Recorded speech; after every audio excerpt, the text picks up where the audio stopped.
Well, good morning again, Family Life. Our next series is called What's Next? Matt Brookshire, where are you at? Hand up. Appreciate you putting that video stuff together for us. I want to start by sharing with you this morning what I shared to the Chamber of Commerce. We held the Chamber of Commerce event here back in September. I kind of walked them through the history of the church. They were afraid because I came up and I sat down, and they were afraid when a preacher sat down that they're going to be there a long time. But I walked them through a bunch of slides on the church history. And for some of you, this is going to be some old information. It's information you already know. I just want to start my message out with this morning, because we're going to talk about what's next and where we're headed. It might be a good idea to know where we've been to find out where we're going. So for some of you, this might be old info. For many of you, I'm pretty convinced it won't be old information. For some of you, it will be brand new. You'll go, oh, I didn't know that. And if you're a guest today, it may seem like this is a horrible Sunday to be here because we're talking about the church and where we're headed and all that. Or it could be the most amazing Sunday to be here to get a sneak peek inside what actually is the heartbeat of this place and which way is it going. So I started off by sharing the staff. Myself and my wife got here in 2000. That's Sarah there. And then Anthony and Misty showed up, although we just hired Anthony not too long ago, but they came with us, showed up here back about 10, 11 years ago. Pastor Anthony is over youth and outreach, and Misty helps out in the nursery. And then Tyler and Julie have been here full-time much longer, about 5 years now, 5 years full-time. Tyler's from San Diego, Julie's from Colorado, and they lead worship and college ministry. Our vision is simple. It's to build vertical and horizontal relationships. In 1993, this church started in the basement of Memorial Auditorium in room B1. Next time you're in the basement of Memorial Auditorium, trying to find the boiler room, smell it, you'll be able to find it. And that's the room this church started in October 1993. Why were they down there? Because they didn't have any space, and that was the cheapest room Memorial Auditorium had. Eventually, they moved to a spot over on, I think it's Pine or Walnut, I can't remember, where Big Al's used to be, for those of you that might remember town a little bit. But in 1997, they moved out to the highway. You might recognize Quality Floor in the back there. Sutherland's hardware store would be over here, what used to be Sutherland's anyways. That's now the Girard Medical Center. They were there from 97 till 2003.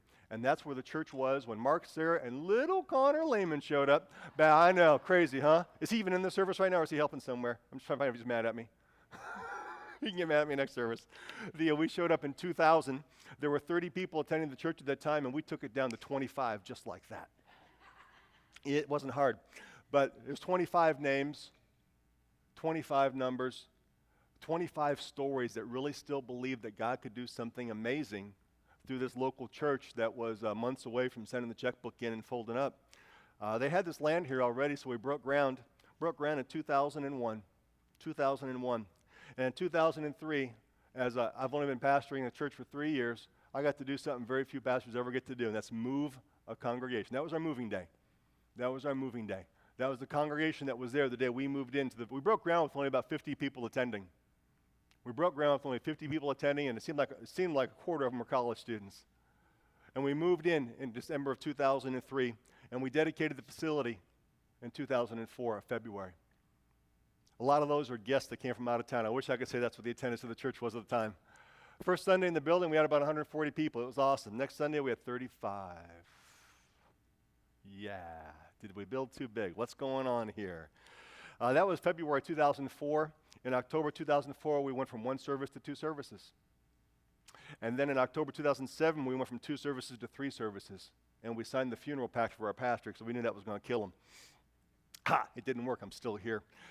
We needed some more classroom space, so we added some buildings, added some space, added some land.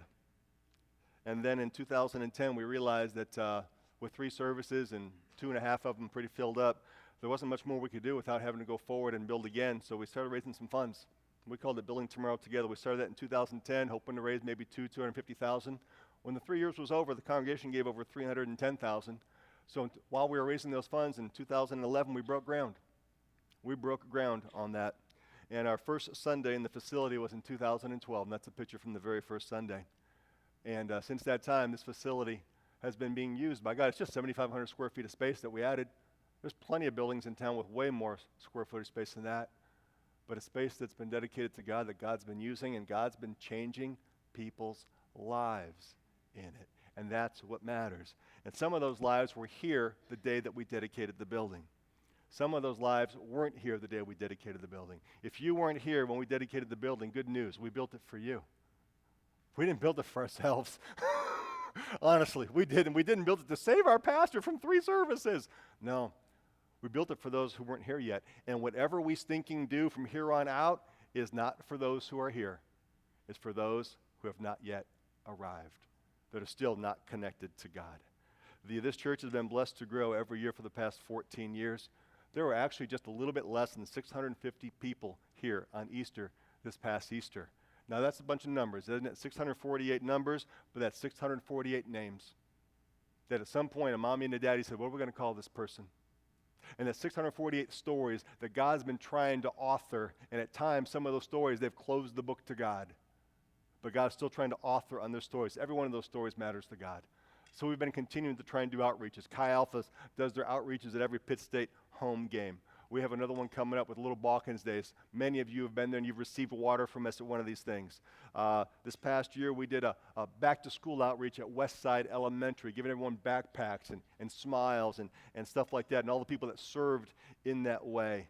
Today, our hope and goal is that this is a perfect place for imperfect people, for broken people, lost people, unchurched people, de-churched people, and that this local church can have a community impact, a social impact, and like I told the Chamber of Commerce, a local healthy church can have an economic impact as well.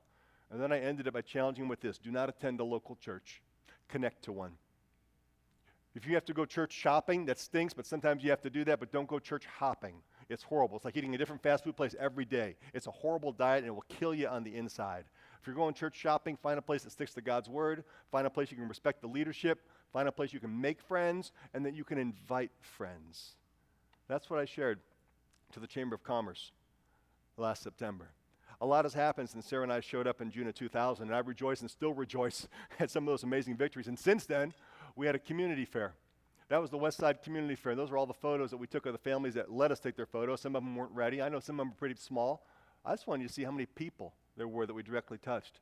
And then we brought some Home Depot shopping carts in around last Christmas, and we ran everybody through, and Pastor Anthony got us hooked up with a ton of Convoy of Hope stuff, and we gave everyone Christmas care packages and got to love on them like crazy, man. We've had an amazing past, but I believe the best is definitely yet to come, but not if we don't let go of that past and push forward. If you have your bulletins, pull them out. I want to walk you through some truths this morning. If you didn't get one when you came in, lift your hand and we'll get you one. I want to talk about past victories. Past victories are awesome. If you're a Cleveland sports fan like me, that's all you have, past victories. Come on, man, I got to go back a long way to say we had a championship back before I was born in 66. But past victories, you can lean on them, and it's good to lean on them. You see that when you jog around the track at Pitt State. It's got 4 numbers on that track. I don't remember what all of them are, but one of them was 2011 because it's the 4 championship years. You can lean on those past victories. You've had past victories in your life. Lean on them. They're good to lean on. You can love them. You can go ahead and put them on the wall. You can go ahead and have mementos for them. Come back to my office, I'll show you. I got sentimental mementos everywhere, all over the place. Every time God does something major in my life, I got something. You can lean on those past victories. You can love them, but you cannot live in them. You can't live in them. Trophies can be awesome, man. Awesome. But if you're still celebrating the amazing thing that God did 40 years ago in your life, either your God is dead or we haven't given him any space to do anything lately. Trophies can be awesome, but religious trophies, like a lot of those slides I just showed you, they could be our religious trophies. Religious trophies can turn into idols. And past victories can start to become the focus instead of where God's leading and guiding us. And past victories that become the focus, they start to demand stuff. They demand to be protected. Hey, you can't change that. Why not? Our dearly departed Pastor Mark, God bless his soul, he put that there. You can't move that. If I dearly depart, move it. If next pastor comes in, he wants a true pulpit, move it. Move it. If we're not careful, we'll let those religious trophies become idols. They demand to be protected. Then they demand to be promoted. Maybe you've been part of a situation like this before. But we've been making fuzzleberry pies for the Little Balkans Days for the past 80 years. I don't know if there really is a thing as fuzzleberry pies. I made that up. But the vision becomes fuzzy when the focus is on the past. The focus cannot be on the past. The focus has to be where God is leading and guiding and directing. If he's not leading, guiding, and directing, we're not listening. The past is the past. And nostalgia, if you're not careful, and I love nostalgia, go 90s, woohoo! Nostalgia, if you're not careful, is like bathing in dirty bath water. It feels like something's happening, but we're not getting clean. What victories have you had in your life that you need to let go of? Not forget them, but let go of them so you can push forward.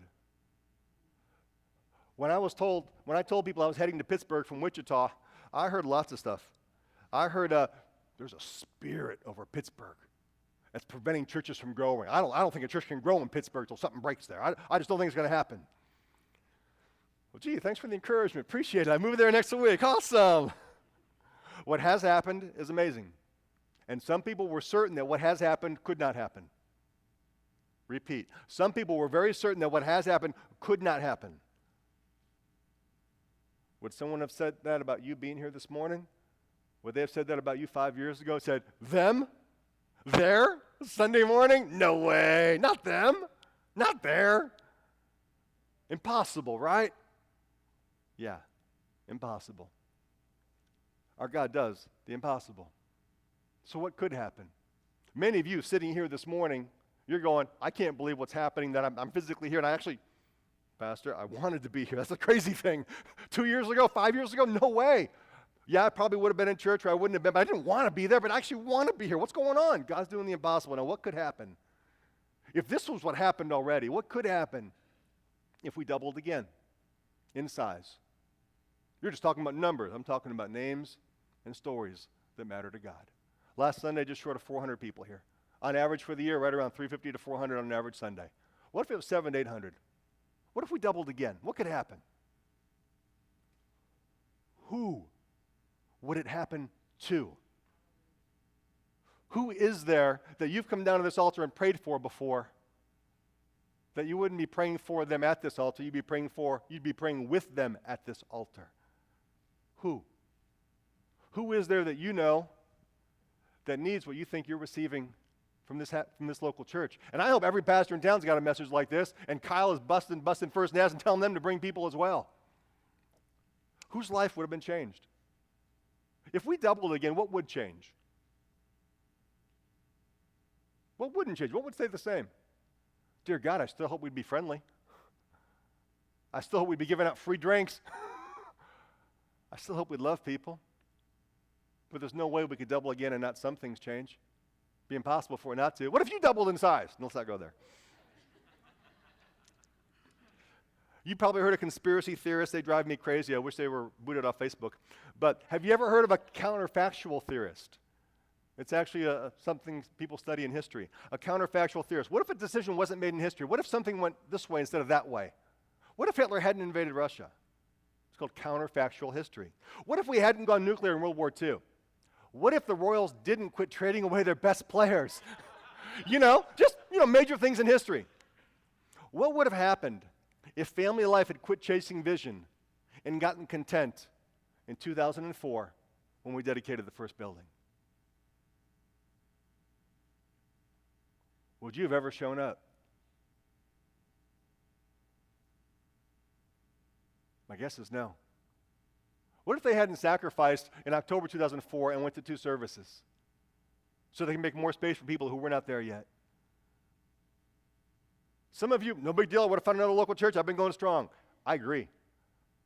But that's not everybody's story. Not those who were de-churched or unchurched or didn't want to go to church because they've been to church and it was an unhealthy one, or didn't want to follow Christ because they knew too many Christians they didn't want to be like because they were rude, arrogant, and obnoxious. What would have happened if we just would have said, hey, we got enough, we're good. We're good. I think about the men's life group that I've attended this past year. These are good men, good guys, but men who were not real close to God a year ago. They are now, and they're close to each other. And if you want to talk about impossible, how about the fact that they're meeting each Wednesday in somebody's home to talk about God and the Bible? That's impossible. You go a year ago and say, hey, these 8 guys are going to be doing that. No way, not those 8 guys. Yep.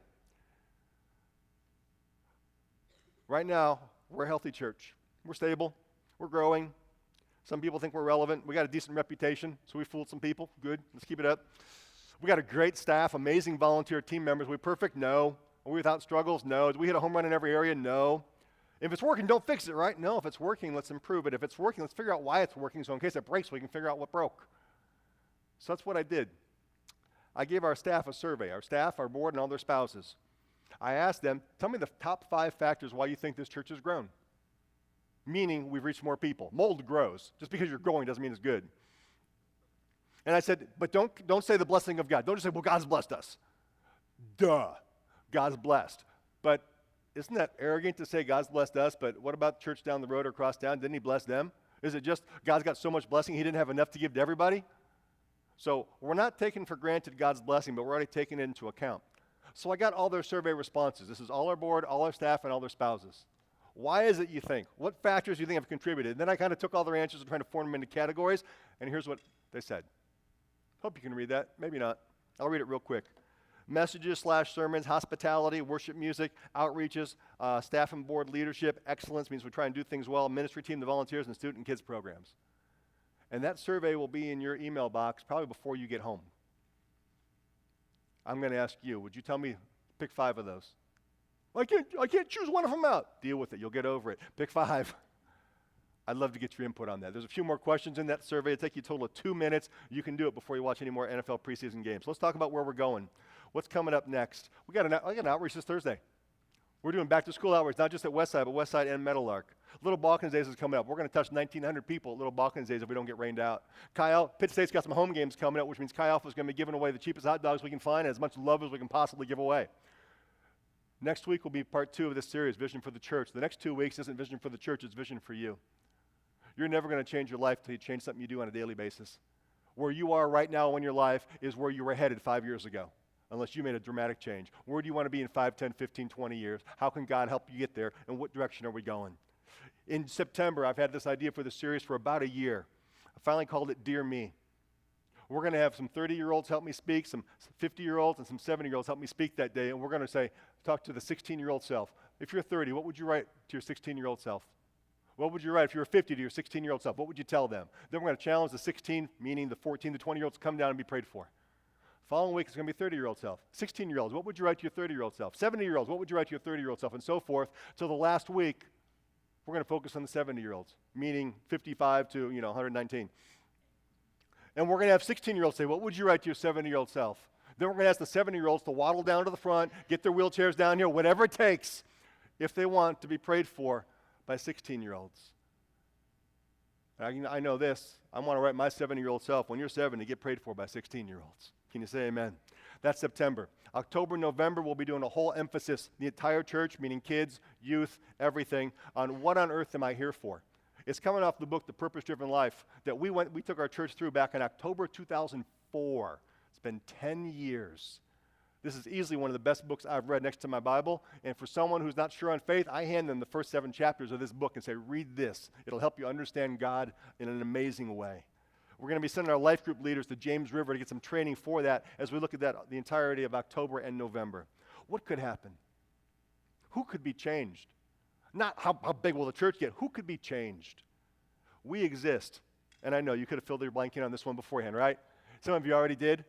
Here's the idea, though. The idea isn't just that I cast vision to you. It's that you become not just a caster, but a vision carrier. And that you could say it yourself from your heart. We exist to build vertical and horizontal relationships. For those of you that are wondering when the Bible's coming in, here it comes. And this is what everything is based off of, Matthew 28. Jesus said to them, all authority, all of it, in heaven and on earth has been given to me. Go and make disciples of all nations. Baptize them. We're doing that next Sunday. In the name of the Father, the Son, and the Holy Spirit. Teach them. We're trying to do that right now. Obey everything I have commanded you. Some Christians call that the Great Commission. Then he said this when he was asked a question, teacher, which is the greatest commandment in the law? And Jesus said, love the Lord your God with all your heart, all your soul, all your mind. That's the first. That's the greatest. The second is like this. Love your neighbor as yourself. Every Christian church on the planet has the exact same mission. Vision tends to be how you want to carry it out. How do you want to carry it out? We want to build vertical and horizontal relationships because we want to fulfill what Jesus said here with whatever resources we have in our hand, whatever influence we happen to have. Vision clarifies what our priorities are. And you need vision for your life. We'll be talking about that in week 3 and 4 of this series. Vision clarifies what our priorities are. Paul said in Philippians 3, one thing I do, not these 80 other things I do, not this other great ministry I do, not start a Christian school. Countryside's already doing that. They're on top of that, man. They're doing that. We don't need to start a Christian school here. No one's begging for that here. That's not what we're about. We're trying one thing. or we'll do 90 things and won't do them any well. You know what you call a business that does 90 things and doesn't do anything well? Bankrupt. Bankrupt. One thing, do it well, do it well, do it well. Vision also clarifies what our priorities are not. Family Life Assembly of God does not exist to hold church services. Dear God, help us. Family Life Assembly of God does not exist to play music or pay bills. We may very well be the fastest growing church in the county over 10 years, and who cares? Who cares? We're not in competition with other churches, right? It's a battle for eternal stakes for souls, not bragging rights among churches. And when I do the numbers, and I love numbers, we are a speck compared to the whole town of Pittsburgh. Barely 2% of Pittsburgh comes to this church. A bit of more than 1% of the entire county. Why not a tithe? Huh? Why not a tithe of Pittsburgh? Well, that couldn't happen here. You're sitting in something that couldn't happen here. Somebody told me 14 years ago. Why can't it happen here? You just want to pastor the largest church in Pittsburgh. Yep. Without shame. Without shame. You just want to be bigger than Countryside. No, they can be bigger. That's fine. You want to be bigger than First Net? They can be bigger. Oh, you want to be bigger than the Catholic Church? Nope, they're not the biggest church either. The biggest church is the de-churched church across town. The biggest church is the unchurched church across town. It's the ones that are still nursing their hangover. It's the ones that are still not out of bed yet. It's the ones that are going, no, anything but church, please, not that. That's 25,000 people. That's 25,000 people in this county. This is not a lack of contentment, but let's chase God and see what he wants. But how large does the church need to really be, Pastor? It's the wrong question about should flag get larger. The right question is, who is there in our life that has not experienced the love of Christ and is headed toward a Christless hell? If there's someone that we know, then the church ain't big enough yet. And if they end up going First Naz Countryside or any other church, that's cool with me. No problem there. But who would you pick to leave out of God's part, God's plan for his family? Who would you pick? As long as there's one more person outside of his will, no church in this town is too big. What could happen? What would have happened if you had shown up and we said, sorry, we're already too big? Was that 3 years ago that you showed up? 5? 6 months? What if we said, sorry, you have to go somewhere else? If you're one of those people that say, I like a small church, this might not be the right church for you. But I want to be able to stop by and just talk to the pastor whenever I'm able, and I just want to do that. We're busy. Hear me clearly. We're not too busy to meet with anybody. Anybody. Socioeconomic scale, intellectual scale, does not matter. I'm a pastor. I'll meet with anybody, talk to anybody about anything. Not on Monday. It's my day off. Make sure it's an emergency. But we're scheduled. Pastor Mark, me, Pastor Tyler, we're scheduled. And you can get on that schedule. Absolutely. But I just want to stop by and talk to you whenever. Would you want your plumber to be that available? That'd be nice. Would you want your doctor to be that available? That'd be awesome. Question, why does your plumber not have any work to do? Why does your doctor not have anything to do? All his patients dead? What's up with that? There is something true about the statement, though. It says, I like a small church. I like what a small church offers. I like the relationships. I like the closeness. But a small church doesn't offer more people in right relationship with Christ. Do you like a small country? Madagascar? Iceland? They're small. What if you lived in a small town out on the edge there? You may have to get your own water or defend your own land. Maybe what we like is a small group like Pittsburgh inside of something larger that gives us the benefits like Kansas and the United States of America. Kind of like we like being in part of a circle, a small group inside of a healthy and larger and growing church.